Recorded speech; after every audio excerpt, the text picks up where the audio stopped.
Hello students, अनिमा class में आपका स्वागत है। आशा करती हूँ कि आप लोग सब अच्छे से होंगे, ठीक है, और मेरे क्लासेस को एंजॉय कर रहे होंगे।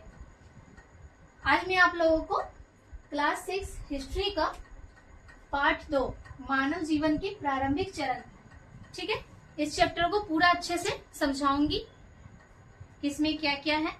सबसे पहले इस चैप्टर को स्टार्ट करने से पहले, टॉपिक्स को स्टार्ट करने से पहले इस चैप्टर में क्या क्या पढ़ना है उन सब के बारे में आप लोगों को बताती हूँ, ठीक है। महत्वपूर्ण टॉपिक्स है। पहला, पुरापाषाण युग। पुरापाषाण युग के बारे में पढ़ेंगे। पुरापाषाण युग किसे कहते हैं। दूसरा पॉइंट, पुरापाषाण युग के औजार। पुरापाषाण युग में किन किन औजारों का इस्तेमाल किया गया था, किन किन औजारों का खोज किया गया था, इन सब के बारे में बताऊंगी मैं। तीसरा, पुरापाषाण युग में जीवन, और पुरापाषाण युग में जो मानव है वो किस प्रकार जीवन को जिए, इसके बारे में बताऊंगी। चौथा है मध्यपाषाण युग। मध्यपाषाण युग किसे कहते हैं, ये कब से कब तक चला, इन सारे पूरे डिटेल में मैं आप लोगों को बताऊंगी, ठीक है। पांचवा पॉइंट है नवपाषाण युग। नवपाषाण युग के बारे में बताऊंगी। उसके बाद प्रारंभिक गांव। प्रारंभिक गांव के बारे में बताऊंगी। प्रारंभिक गांव होता क्या है, कहाँ है, ठीक है। नेक्स्ट पॉइंट है वस्त्र और आभूषण। उस टाइम आदि मानव लोग किस टाइप का वस्त्र पहनते थे, आभूषण पूरा डिटेल में बताऊंगी, ठीक है। नेक्स्ट पॉइंट है सामुदायिक मामले। सामुदायिक मामले यानी सोशल वर्किंग किस टाइप का था, उस सब के बारे में बताऊंगी। फिर काम का बंटवारा, उस टाइम काम किस प्रकार किया जाता था, ठीक है, आदि मानव के टाइम पे। और लास्ट है धार्मिक मान्यताएं। धार्मिक मान्यताएं किस प्रकार की थी, उस टाइम लोग कैसा धर्म को मानते थे, ये सब सारी चीजों के बारे में, ठीक है। तो चलिए पार्ट को स्टार्ट करती हूँ, पार्ट 2 को, ठीक है। पहला हम लोग का पुरापाषाण युग, अर्थात यानी पुरापाषाण युग को प्राचीन पाषाण युग भी कहा जाता है, ठीक है। तो पुरापाषाण युग के बारे में मैं बताती हूँ आप लोग को। सबसे पहले इसका अर्थ को जानेंगे। पुरा का अर्थ है प्राचीन, पुरा का अर्थ है प्राचीन, और पाषाण का अर्थ है पत्थर। पुरापाषाण युग लगभग 5 लाख ईसा पूर्व से शुरू हुआ, यह लगभग 1 लाख ईसा पूर्व तक चला।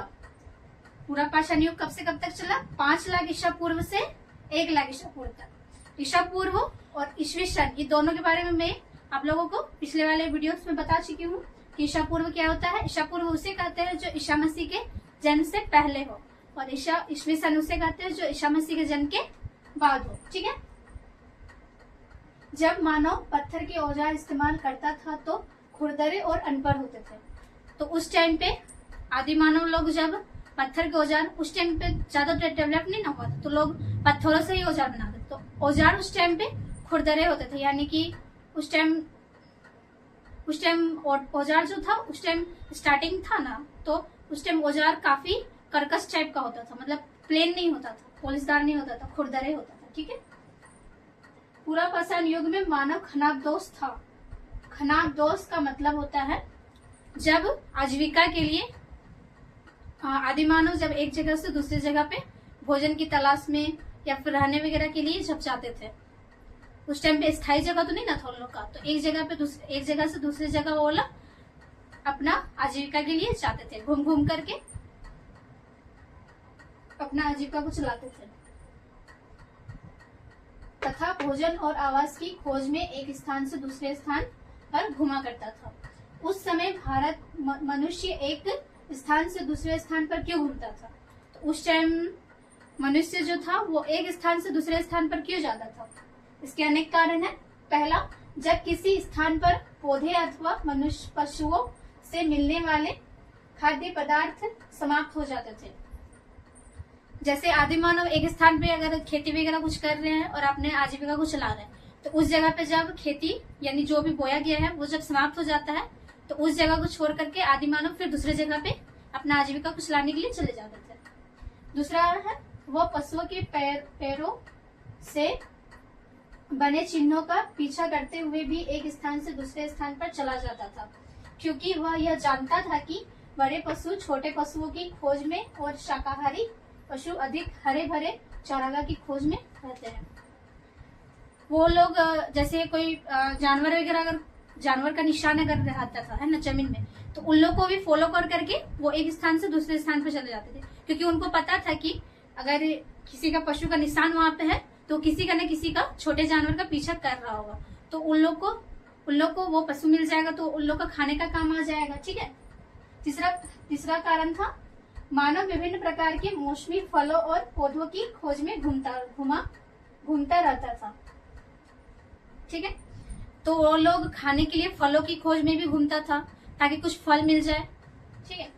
चौथा कारण था सभी सजीवों को, चाहे वह मानव हो, पशु हो या पौधे, जीवित रहने के लिए पानी की आवश्यकता होती है। बरसाती नदियों की तट पर रहने वाले मानवों को नदी का पानी सूख जाने के बाद पानी की खोज में दूसरे स्थान जाना पड़ता है। आदिम मानव उस टाइम ज्यादातर नदी के किनारे तट पे ही रहते थे, क्योंकि उन्हें पानी का वहां से सुविधा हो जाता था। तो जब उस जगह का नदी का या फिर तालाब का पानी जब सूख जाता था, तो फिर वो पानी की जरूरत को पूरा करने के लिए भी एक स्थान से दूसरे स्थान तक जाते थे। ठीक है। तो आप लोग इसको नोट डाउन कर लीजिए।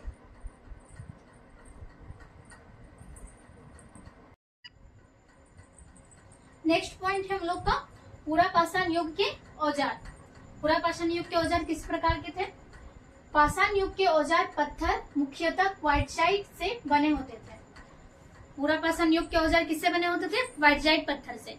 क्वार्टजाइट पत्थर एक प्रकार का पत्थर था, जिससे उस टाइम आदि मानव लोग क्वार्टजाइट पत्थर उस टाइम आदि मानव लोग उस क्वार्टजाइट पत्थर को इस्तेमाल करते थे हथियार को बनाने में। ठीक है।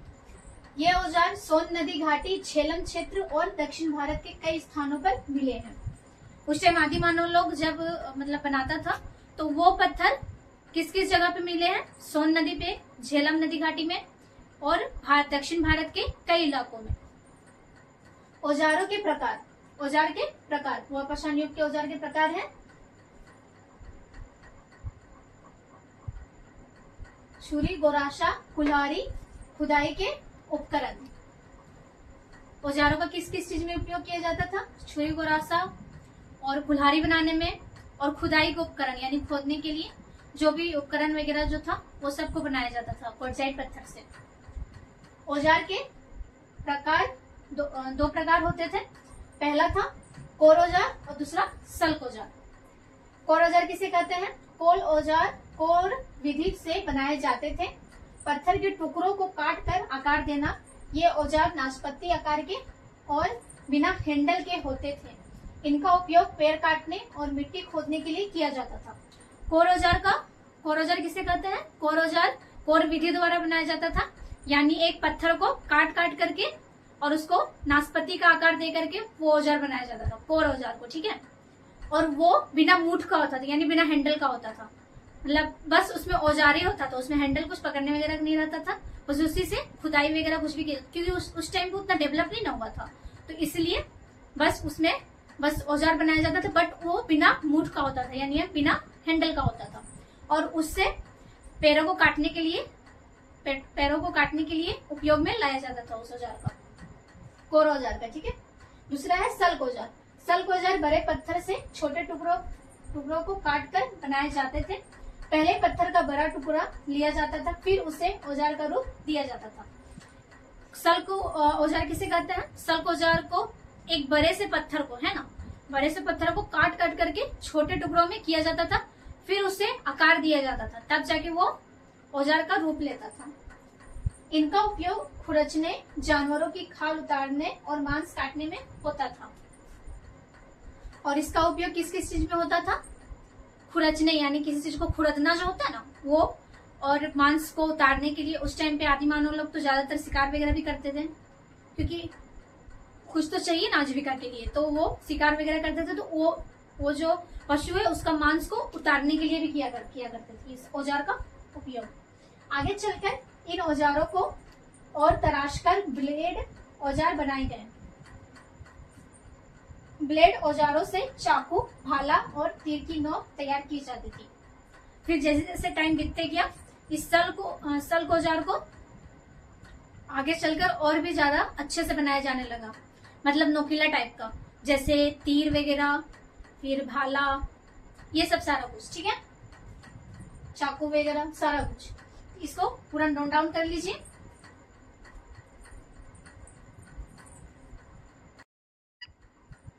नेक्स्ट है हम लोग का पूरा पाषाण युग में जीवन, यानी कि उस टाइम पूरा पाषाण युग में लोग कैसे अपने जीवन यापन करते थे। पहले गुफाओं में वास। पूरा पाषाण युग में मानव प्राकृतिक गुफाओं में रहता था। गुफाएं उसे खराब मौसम तथा जंगली जानवरों से सुरक्षा प्रदान करती थी। पूरा पाषाण युग में आदि मानव सबसे पहले गुफाओं में रहते थे। क्यों रहते थे? ताकि बाहर के मौसमी हवाओं से, बरसात से और जंगली जानवरों से बचा जा सके, ठीक है। दूसरा, मानव का आहार। मानव का आहार, उस टाइम आदि मानव लोग आहार के रूप में क्या लेते थे, यानी भोजन क्या करते थे। आदि मानव को खेती या अन्न उगाना नहीं आता था। उनका आहार मांस, मछली तथा फल था। वे भोजन को कच्चे खाते थे, पकाते नहीं थे। लोग छोटे छोटे समूहों में रहते थे। शिकार और भोजन की तलाश में इधर उधर घूमते रहते थे। उनका जीवन कठिन, भय और भूख से भरा होता था। यानी कि उस टाइम आदि मानव लोग को खेती वगैरह करने आता नहीं था, यानी भोजन वगैरह उगाने के लिए आता नहीं था। तो वो लोग उस टाइम पे शिकार करते थे, यानी जानवरों का शिकार करते थे। मुख्य रूप से मछली वगैरह खाते थे, ठीक है, मांस मछली।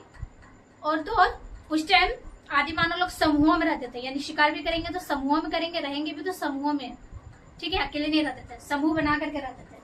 और जैसे कहीं भी जाते थे तो समूह के साथ ही जाते थे। आग की खोज। आग की खोज एक संयोग से हुई। पत्थरों को टकराने से चिंगारी निकली। चिंगारियां सूखे पत्तों पर गिरने से आग जलने लगी। आग की खोज संयोग से हुई थी, यानी कि सपोज डेट ऐसे ही बस वो लोग होंगे बैठे हुए और दोनों पत्थर को रगड़ रहे होंगे और नीचे पत्ता सब होगा, तो पत्ता सब रगड़ने से उससे जो चिंगारियां निकली वो पत्तों पर जाके गिरी, तो पत्ते जलने लगे। तो उन लोगों को लगने लगा कि ये क्या हुआ, ये क्यों जल रहा है। फिर उन लोगों को पता चला कि आग है। तब फिर वो लोग इस टाइप से आग की खोज हुई। मानव को जरूरत पड़ने पर आग जलाना सीख लिया। आंध्र प्रदेश के कुरनूल गुफा में उस समय की राख के प्रमाण मिले हैं। आग के उपयोग ठंड से बचने के लिए, भोजन पकाने के लिए, भूनने के लिए, जंगली जानवरों को डराने के लिए, गुफाओं में प्रकाश के लिए आदि। आग के कारण मानव जीवन और भी आसान और सुरक्षित हो गया। यानी उस टाइम जब भी जरूरत पड़ता था तब आदि मानव लोग आग को जला लेते थे और उससे बहुत सारा उपयोग होता था। आग से खुद को गर्म रखने के लिए, यानी ठंड मौसम में खुद को गर्म रखने के लिए भी यूज करते थे। फिर भोजन को पकाने के लिए, भूनने के लिए, ये सब चीजों के लिए। और फिर जैसे कोई जंगली जानवर वगैरह आ गया है तो उन लोगों को भगाने के लिए भी आग का इस्तेमाल करते थे। और जैसे गुफाओं में उस टाइम पे रहते थे तो काफी अंधेरा रहता था, तो आग जला करके वो लोग प्रकाश भी करते थे, यानी मतलब लाइट के लिए, ठीक है। तो ऐसे ही धीरे धीरे कर करके उन लोग का जीवन काफी आसान हो गया आग की वजह से, क्योंकि बहुत सारा उपयोग उस टाइम करने लगा वो लोग आग से। और अभी तत्काल में एक जगह है आंध्र प्रदेश के कुरनूल जिले में, वहां पर आग का एक राख मिला है उस टाइम का, आदि मानव का टाइम का, ठीक है। आप लोग इसको नोट कर लीजिए।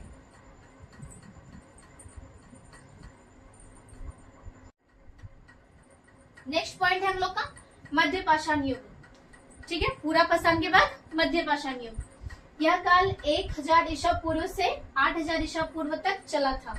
यह पूरा पाषाण युग से नव पाषाण युग में परिवर्तन का काल था। मानव ने इस काल में अनेक खोज और आविष्कार किए। मध्य पाषाण युग कब से कब तक चला? 10,000 ईसा पूर्व से 8,000 ईसा पूर्व तक, ठीक है।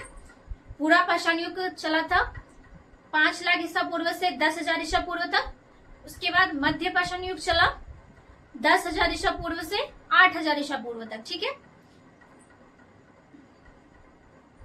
इस काल में मनुष्यों ने अनेकों खोज किए और आविष्कार भी बहुत सारा कुछ किया, ठीक है। और ये काल जो है वो पूरा पाषाण युग के बाद आया था, ठीक है, और नव इसके बाद फिर नव पाषाण युग आया था, यानी ये दोनों काल के बीच का ये समय था, ठीक है। मध्य पाषाण युग, बेहतर औजार, यानी इसी काल में बेहतर औजार का भी उपयोग किया गया। जैसे पूरा पाषाण युग में तो पत्थरों का औजारों का इस्तेमाल किया जाता था, यानी क्वार्टजाइट पत्थर का, बट इस काल में लोग औजारों का बेहतर ढंग से उपयोग करने लगे, ठीक है, मतलब पहले से काफी अच्छी तरीके से औजारों को बनाने लगे और फिर उसका उपयोग भी करने लगे। मानव पहले शिकारी और खाद्य संग्रह करता था।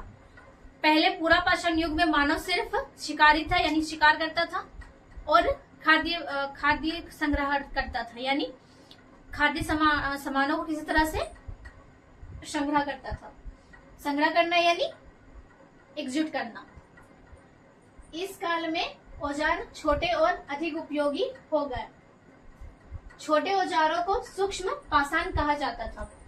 इस काल में, पूरा पाषाण काल में पहले पत्थरों को काट काट करके बनाया जाता था, ठीक है, तो वो औजार काफी बड़े होते थे। बट इस काल में, मध्य पाषाण युग में, औजार छोटे होते थे बट ज्यादा उपयोगी होते थे, यानी ज्यादा काम के होते थे, ज्यादा यूजेबल होते थे।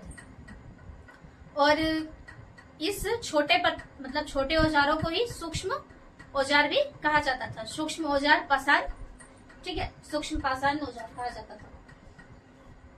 हड्डियों के औजारों का भी उपयोग शुरू हुआ। औजारों के प्रकार: छेद करने वाले, खुरचने वाले और बाण की नोक।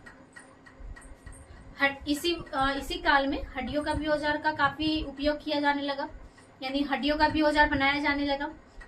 और इसमें कुछ कुछ प्रकार है औजार के, जैसे छेद करने वाले प्रकार, यानी दीवारों या फिर गुफाओं में जो छेद किया जाता था वो औजार होते थे।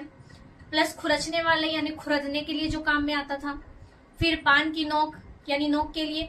उस टाइम पूरा पाषाण युग में भी नोक का था, तीर वगैरह बनाने का, बट उस टाइम पत्थर से बनाया जाता था, ज्यादा नोकीला नहीं रहता था, बट इसमें, और वो बड़ा भी रहता था, बट इसमें ये औजार छोटे रहते थे, नुकीला रहते थे, बेहतर ढंग से उपयोग में लाए जाते थे।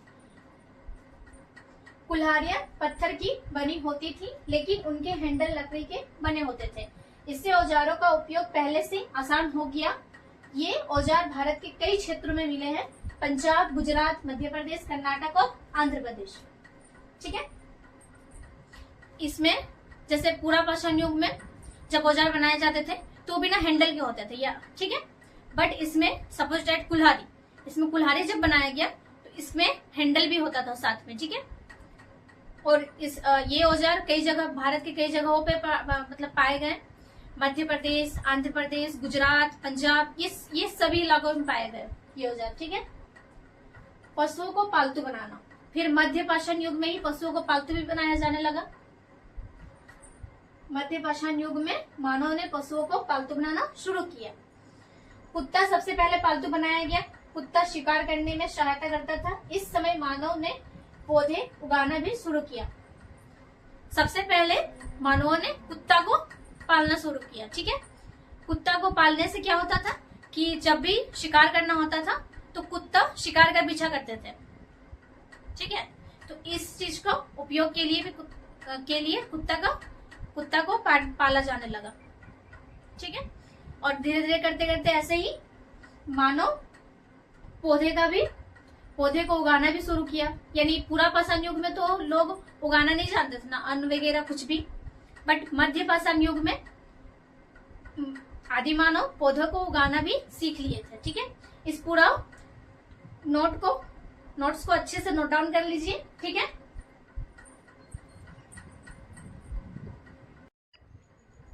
नेक्स्ट पॉइंट है नव पाषाण युग, ठीक है।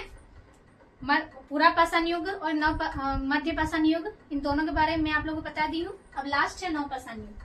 नव पाषाण युग किसे कहते हैं? नव पाषाण युग का अर्थ है नया पाषाण युग।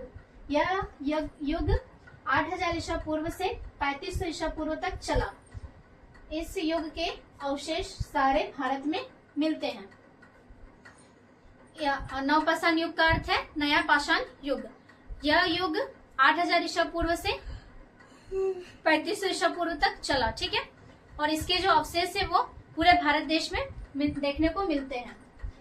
नव पाषाण युग का महत्वपूर्ण खोज है कृषि, यानी खेती कैसे किया गया इसके बारे में दिया गया है, ठीक है। नवपाषाण युग में कृषि की खोज एक संयोग से हुई। गीली मिट्टी में गिरे बीजों से पौधे निकलना, मानव ने बीज बोकर पौधे उगाना शुरू कर दिया। यह मानव के लिए एक महत्वपूर्ण खोज थी। भोजन की तलाश में भटकना कम हो गया। लोग खेती के लिए उपयुक्त स्थानों पर स्थायी रूप से बसने लगे। तो कृषि की खोज किस प्रकार हुआ? मानव ने यानी आदि मानव ने उस टाइम देखा कि बीज अगर कहीं गिरा हुआ है और उसमें पानी डालने से उसमें पौधे अंकुरित हो रहे हैं, यानी पौधे निकल रहे हैं, ठीक है।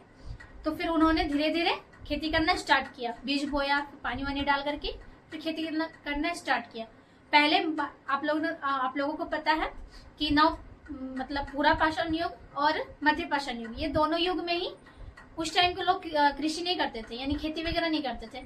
शिकार वगैरह करके या फिर फल वगैरह खा करके रह लेते थे। लेकिन इस युग में मानव ने खेती करना स्टार्ट किया, ठीक है।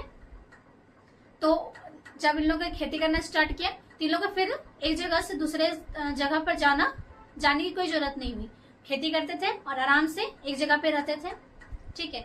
यानी कि इस युग में मानव जो है वो भटकना छोड़ करके स्थायी रूप से एक जगह पे खेती वगैरह कर करके और रहने लगे, ठीक है। मानव का आहार, नवपाषाण युग में मानव का आहार क्या था? प्रारंभिक फसलें जौ और गेहूं थी। बाद में मानव ने चावल की भी खेती की। कृषि के कारण भोजन की आदतों में भी बदलाव आया। आहार में मांस, मछली, फल, दूध, जौ, गेहूं और अन्य खाद्य पदार्थें शामिल हो गई। मानव का आहार नवपाषाण युग में काफी चेंज हो गया, क्योंकि अब लोग जो है वो खेती करने लगे थे। तो खेती के साथ साथ वो उन लोगों ने सबसे पहले जौ और गेहूं की खेती की। उसके बाद फिर धीरे धीरे चावल की भी खेती करना स्टार्ट कर दिया, ठीक है। तो फिर जैसे जैसे खेती करना स्टार्ट हुआ, खेती होते गया, तो फिर उन लोगों की आदतों में भी बदलाव काफी आ गया। लोग सारे कुछ खाने लगे, दूध, घी, ठीक है, जौ, गेहूं, चावल, सारा कुछ, ठीक है। उसके बाद नवपाषाण युग में भी पशुओं को पालतू बनाया गया। मैंने आप लोगों को बताया था कि मध्य पाषाण युग में भी पशुओं को पालतू बनाया गया था, बट सिर्फ कुत्ता को सबसे पहले। लेकिन नवपाषाण युग में, मध्य पाषाण युग में ही पशुओं को पालतू बनाना शुरू हो गया था। मैंने आप लोगों को बताया मध्य पाषाण युग में ही पशुओं को पालतू बनाना शुरू हो गया था। मानव ने बकरी, भेड़, गाय जैसे जानवरों को पालतू बनाना शुरू किया। पशुओं का उपयोग जानवरों का पीछा करने,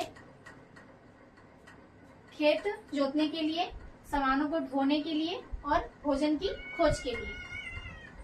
तो नवपाषाण युग में और भी बहुत सारे पशुओं को पालना स्टार्ट कर दिया, जैसे भेड़, बकरी, गाय वगैरह सारा कुछ। और इन पशुओं का उपयोग मतलब आदि मानव कई चीजों के लिए करते थे, जैसे कि सामानों को ढोने के लिए, फिर खेत को जोतने के लिए, फिर जानवरों का पीछा करने के लिए कुत्ता को लगाया जाता था, और भोजन की उपलब्धता के लिए, ठीक है। फिर नवपाषाण युग में ही टोकरी बुनना और बर्तन बनाना भी प्रारंभ किया गया था। टोकरियां लकड़ी की पतली डंडियों से बनाई जाती थी। मिट्टी के बर्तन भी बनाए जाते थे। बर्तनों को विभिन्न प्रकार में बनाकर धूप में सुखाया जाता था। उन्हें मजबूत बनाने के लिए भट्टी में पकाया जाता था। बर्तनों पर पशुओं की आकृतियों से सजावट की जाती थी। रंगों का उपयोग लाल, पीला, भूरा और नारंगी रंगों का उपयोग बर्तन में सजावट के लिए करते थे। यानी जो टोकरियां थी वो लकड़ी की पतली डंडियों से बनाई जाती थी, और बर्तन जो था वो मिट्टी से बनाए जाते थे।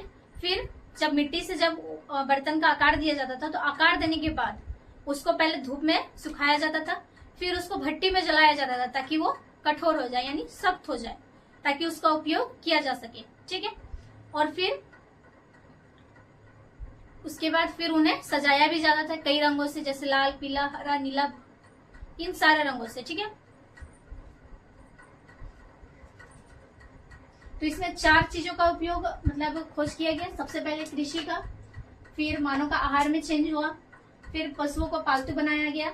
हालांकि मध्य पाषाण युग में भी बनाया गया था पशुओं को पालतू, लेकिन सिर्फ कुत्ता को। बट नवपाषाण युग में गाय भैंस बकरी सारे कुछ को। फिर टोकरी बुनना तथा बर्तन बनाना। ठीक है, इसको नोट डाउन कर लीजिए।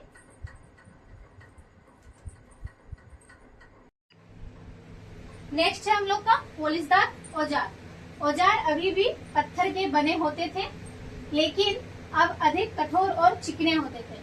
प्रमुख औजार है कुल्हाड़ी, हथौड़ी, छेनी, आरा, गदा और तीर की नोक। पॉलिश किए हुए औजार दक्षिण भारत में काफी मिले हैं। नवपाषाण युग के औजार उत्तर भारत में भी कई जगहों में मिले हैं, जैसे कि कश्मीर, बिहार, असम, उत्तर प्रदेश और बंगाल। ठीक है, पॉलिशदार औजार नवपाषाण युग का काफी अद्भुत खोज था। मतलब उस टाइम पहले के औजार काफी खुरदरे होते थे, बट नवपाषाण युग के औजार काफी पॉलिशदार और चिकने हो गए। ठीक है, और इसके प्रमुख औजार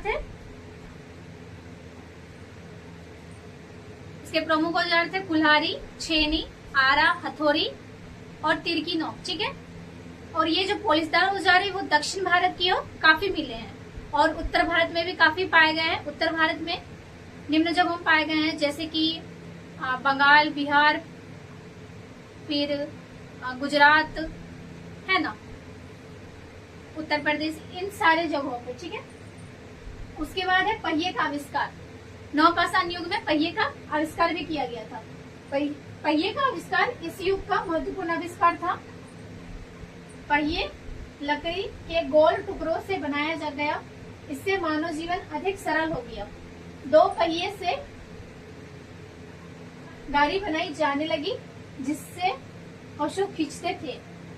ठीक है, पहिए का आविष्कार कैसे हुआ?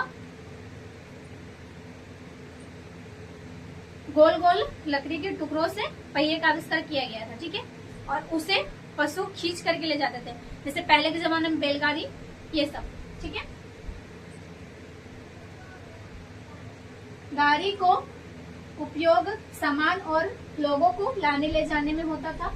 बर्तन बनाने यानी कुम्हार चाक में भी पहिए का उपयोग हुआ। खेती और अन्य कार्यों में भी पहिए का प्रयोग होने लगा। तो पहिए का उपयोग किस किस चीजों में होता था? जैसे गाड़ी में, मेरा मतलब कि जैसे बैलगाड़ी में सामानों को ले जाने के लिए या फिर लोगों का आने जाने के लिए भी उपयोग में आने लगा। फिर कुम्हार का जो घड़ा बनाने का जो वगैरह रहता है ना, जो उसमें भी पहिया रहता है, जिससे वो घड़ा बनता है, उसमें पहिए का इस्तेमाल हुआ। फिर खेती में भी, खेती के अन्य कार्यों में भी पहिए का इस्तेमाल किया गया। प्रारंभिक गांव, और एक नया पॉइंट है हम लोग का प्रारंभिक गांव।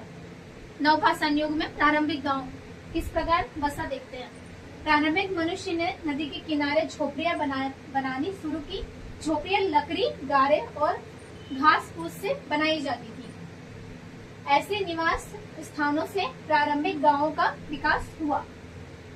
प्रारंभिक गांव कैसे बना, मतलब किस टाइप से बसा? वो पहले नदी के किनारे बसा, और वो ऐसा नहीं कि अभी का जमाने के जैसा ईट वगैरह से घर बना, नहीं। वहां पे घास फूस, प्लास्टिक वगैरह, ये सब सारी चीजों से को मिला करके और फिर वहां पे झोपड़ी बनाया गया, और फिर प्रारंभिक गांव को बसाया गया। कुछ स्थानों पर गड्ढे खोदकर भी घर बनाए जाते थे, जैसे कि बुर्जुआ। घरों में अनाज संग्रह किया जाता था। पास में गाय, बकरी जैसे पालतू पशु रखे जाते थे। इससे मानव जीवन अधिक स्थायी और आरामदेह बन गया। ठीक है, तो कुछ स्थानों में गड्ढे करके भी लोग उसमें रहते थे। जैसे एक जगह का नाम है बुर्जुहम। ठीक है, वहां पे पहले के जमाने के लोग गड्ढे करके वहां पे रहते थे। तो मैंने आप लोगों को बताया था कि जैसे जैसे टाइम बीतते गया वैसे वैसे पहिए का आविष्कार हुआ, खेती करना शुरू हुआ, क्या बोलते हैं, लोग जानवर को पालतू बनाना स्टार्ट किए। तो खेती वगैरह भी किए, पालतू भी बनाए, सब कुछ किए। अब फिर अपना गांव भी बसाया वहां पे, तो सारे सुविधाएं, सारे कुछ हो गया। तो फिर ऐसे ऐसे करके लोग स्थायी होना स्टार्ट कर दिए। ठीक है, तो इसको आप पूरा नोट डाउन कर लीजिए।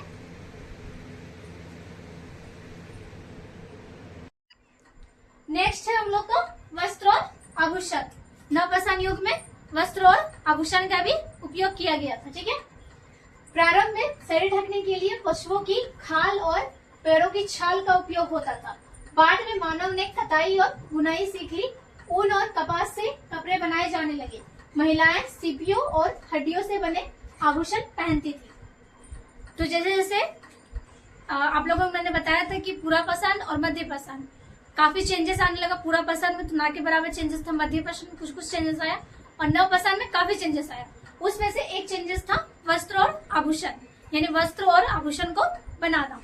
ठीक है, तो पहले पूरा पाषाण में, मध्य पाषाण में उस टाइम पे आदिमानव लोग कपड़ों को जो पहनते थे तो वो कपड़े पैरों की छाल से और पत्तियों से बनकर मतलब बनाया जाता था किसी तरह से, फिर उसी को पहनते थे बदन को ढकने के लिए। बट नव पाषाण युग में आदिमानव लोग कपड़ा बुनना भी सीख लिया और ऊन तथा कपास के कपड़े को बुन करके फिर उनको पहनना स्टार्ट किया। ठीक है, फिर इसमें आभूषण भी काफी सारे मतलब हुआ। महिलाएं जो थी वो हड्डियों से बने आभूषण पहनती थी, यानी पशुओं के हड्डियों से, गले का हार, हाथ में जो बालाएं, सारा कुछ हड्डियों से बना हुआ होता था, पशुओं की हड्डियों से। ठीक है, सामुदायिक मामले, एक गांव में कई परिवार रहते थे, इसलिए झगड़े होते थे। व्यवस्था बनाए रखने के लिए नियम बनाए गए। नियम तोड़ने वाले को सजा दी जाती थी। गांव का संचालन मुखिया करता था। मुखिया वृद्ध व्यक्ति होता था। कभी कभी योग्य युवक भी मुखिया बन सकता था। मुखिया का कार्य शांति और आपसी सहयोग बनाए रखना था। तो लोग जब धीरे धीरे सारे कुछ को डेवलपमेंट किए, खेती वगैरह करना स्टार्ट किए, बुनकरी वगैरह किए, सारा कुछ करना स्टार्ट किए, लोग स्थायी होने लगे, तो धीरे धीरे वहां पे गांव बसने लगा। अब गांव बसने लगा तो वहां पे झगड़े के भी मामले आने लगे, एक दूसरे से झगड़ा होने लगा। किसी न किसी मैटर को लेकर झगड़ा होता ही है। कहीं पे भी अगर सामुदायिक जगह रहेगा तो वहां पे झगड़ा होना स्वाभाविक सी बात है। ठीक है, तो उन लोगों के दिमाग में आया कि इस झगड़ा को कैसे रोका जाए। तो उन लोगों ने सोचा कि यहाँ पे गांव का एक मुखिया होना चाहिए, जिससे गांव में नियम बनाया जा सके। ठीक है, और जो नियम तोड़ेगा उसको सजा भी दी जा सके। और जो मुखिया था वो कोई वृद्ध व्यक्ति भी हो सकता था या फिर कोई युवक भी हो सकता था। ठीक है, और मुखिया का मेन काम यही था कि गांव को शांति बनाए रखना और गांव को समृद्धि की ओर ले जाना। काम का बंटवारा, काम बढ़ने से काम का बंटवारा आवश्यक हुआ। अलग अलग लोग अलग कार्य करने लगे। औजार बनाना, बर्तन बनाना आदि। टोकरी बनाना और कपड़ा बुनना अलग अलग व्यवसाय बन गया। तो जैसे जैसे लोग स्थायी होना स्टार्ट कर दिए, सारा कुछ काम करने लगे। ठीक है, तो काफी ज्यादा काम हो गया। तो वो लोग सोचने लगे अगर कोई एक व्यक्ति सारा काम करेगा, सपोज डेट अगर आपका घर में इतना सारा काम है और सिर्फ एक ही व्यक्ति सारा काम करेगा, उसको कमाना भी है, खाना भी बनाना, मतलब घर का सफाई भी करना, मतलब सारा कुछ करना है, तो बहुत दिक्कत हो जाएगा। इसलिए उस टाइम भी आदि मानव लोग ये सोचे कि अगर इतना सारा काम सिर्फ एक ही व्यक्ति करेगा तो बहुत दिक्कत है। इसलिए उन्होंने काम का बंटवारा करने का प्रारंभ किया। ठीक है, जैसे कोई टोकरी बुनेगा तो कोई कपड़ा बुनेगा, कोई टोकरी बनाएगा, बर्तन बनाएगा। ठीक है, तो कोई खेती करेगा, इस टाइप का। ठीक है, वस्तुएं खरीदने के लिए वस्तु का आदान प्रदान करते थे। लोग वस्तु के बदले वस्तु का आदान प्रदान करते थे। कुम्हार और बुनकर अपने सामान के बदले किसानों से अनाज व सब्जियां लेते थे। इस व्यवस्था को वस्तु विनिमय प्रणाली कहा जाता है। तो उस टाइम तो सिक्के का उपयोग हुआ नहीं था, मुद्राएं उस टाइम थी नहीं, तो उस टाइम के आदि मानव लोग सामानों का आदान प्रदान करते थे। मतलब कि कुम्हार या फिर बुनकर अपने सामान को कृषक को देते थे, यानी खेती करने वाले लोगों को देते थे, और उनसे अनाज वगैरह या सब्जियां कुछ ना कुछ ले लेते थे। ठीक है, यानी सामानों का आदान प्रदान, और इस व्यवस्था को ही वस्तु विनिमय प्रणाली कहा गया। ठीक है, नेक्स्ट है हम लोग का धार्मिक मान्यताएं। धरती को फसल देने के कारण धरती माता के रूप में पूजा की जाती थी। मानव प्रकृति शक्तियों से डरता था, इसलिए प्रकृति की पूजा करता था। सूर्य, चंद्र और अग्नि की पूजा की जाती थी। गाय की भी पूजा होती थी, दूध का मुख्य स्रोत था।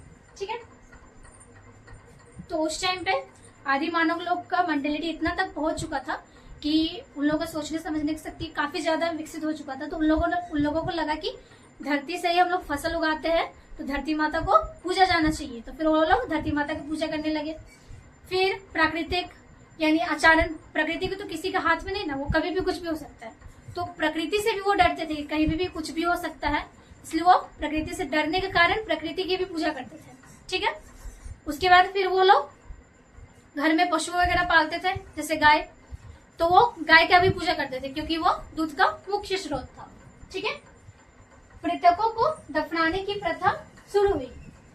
शव के साथ औजार, हथियार और अनाज भी कब्र में रखे जाते थे। कब्र को बड़े पत्थरों से बंद किया जाता था, जिन्हें महापाषाण कहा जाता था। ऐसे महापाषाण दक्षिण भारत में अधिक पाए गए हैं।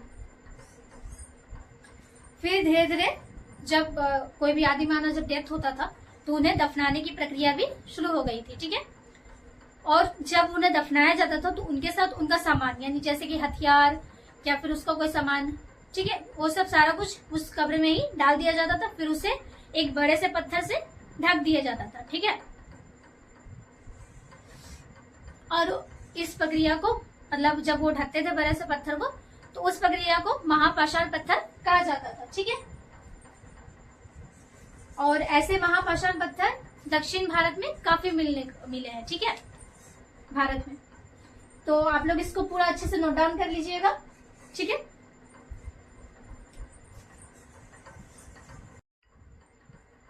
तो स्टूडेंट्स, पूरा चैप्टर मैं आप लोगों को पढ़ा चुकी हूँ। अब इस पूरा चैप्टर में क्या क्या पढ़े हैं वो सब कुछ जानेंगे, यानी कि पाठ का सार।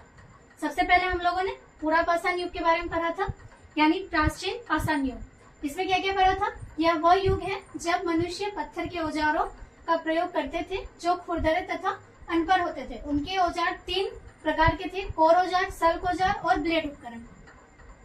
तो पूरा पाषाण युग में हम लोगों ने उसमें क्या क्या औजार का उपयोग हुआ था ये सब के बारे में पढ़ा था। 3 प्रकार के औजार थे।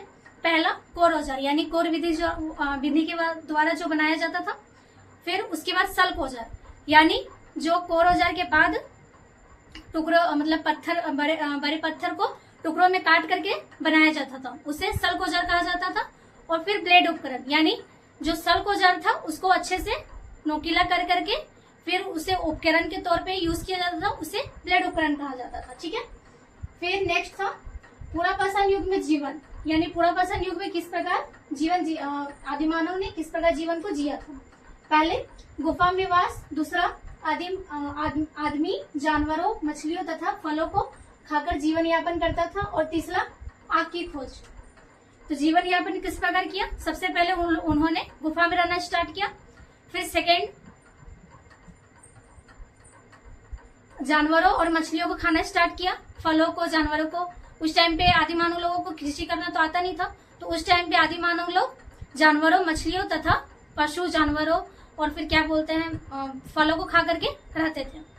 और तीसरा, उसमें एक महत्वपूर्ण खोज किया गया था, आग की खोज। यानी आग की खोज किस प्रकार हुई थी पहले वीडियो में मैंने आप लोगों को अच्छे से बता चुकी हूँ। सेकेंड था मध्य पाषाण युग। पूरा पाषाण युग से नव पाषाण युग में परिवर्तन का काल। यह मनुष्य के औजार छोटे तथा अधिक बेहतर हो गए। मनुष्य ने पशुओं को पालतू बनाना शुरू कर दिया। तो मध्य पाषाण युग जो था वो पूरा पाषाण युग के बाद आया था। ठीक है। इसमें औजार जो थे वो काफी छोटे हो गए थे, छोटे थे बट ज्यादा उपयोगी थे, इसके बारे में बता चुकी थी। और इसी में मध्य पाषाण युग में ही आदि मानव ने पशुओं को पालना भी स्टार्ट किया था। सबसे पहले किसको पाला था? कुत्ता को। नेक्स्ट है नव पाषाण युग। इसमें सबसे पहले कृषि, फिर सेकेंड में मनुष्य जो गेहूं तथा अन्य अनाजों की खेती करने लगा। इसी में नव पाषाण युग में सबसे पहले आदि मानव ने कृषि करना स्टार्ट किया, और उसके बाद जब कृषि करना स्टार्ट किया तो सबसे पहले जो गेहूं तथा अन्य अनाजों की खेती करना भी स्टार्ट किया। फिर नेक्स्ट था पशुपालन। मध्य पाषाण युग में भी पशुपालन किया था, बट उस टाइम बस कुत्ते को पाला था। इसमें बकरियां, गाय, भैंस सारा कुछ पालना स्टार्ट हो गया था। नेक्स्ट है टोकरियां बुनना तथा बर्तन बनाना।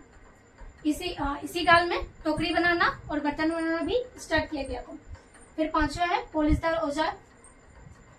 पूरा पाषाण के औजार जो थे वो खुरदरे थे। मध्य पाषाण युग के औजार जो थे वो थोड़े नोकीले थे, लेकिन जो नव पाषाण के युग के जो औजार थे वो पोलिसदार थे, यानी चिकने थे। ठीक है। नेक्स्ट है छठा पहिए का आविष्कार। नवपाषाण युग में एक महत्वपूर्ण आविष्कार हुआ था। पहिए का आविष्कार किस प्रकार हुआ था बता चुकी हूँ।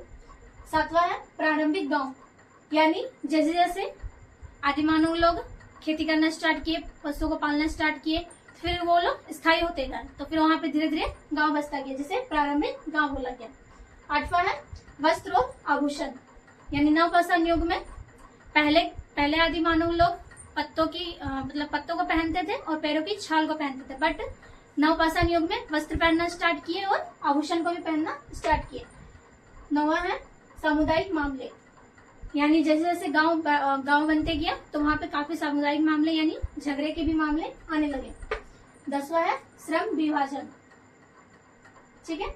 और 11वां है धार्मिक मान्यताएं, यानी उस टाइम पे आदि मानव लोग धीरे धीरे धरती माँ की पूजा करने लगे, फिर गाय की भी पूजा करने लगे, इंद्र सूर्य भगवान की पूजा करने लगे, सारे लोगों की पूजा करने लगे, ठीक है।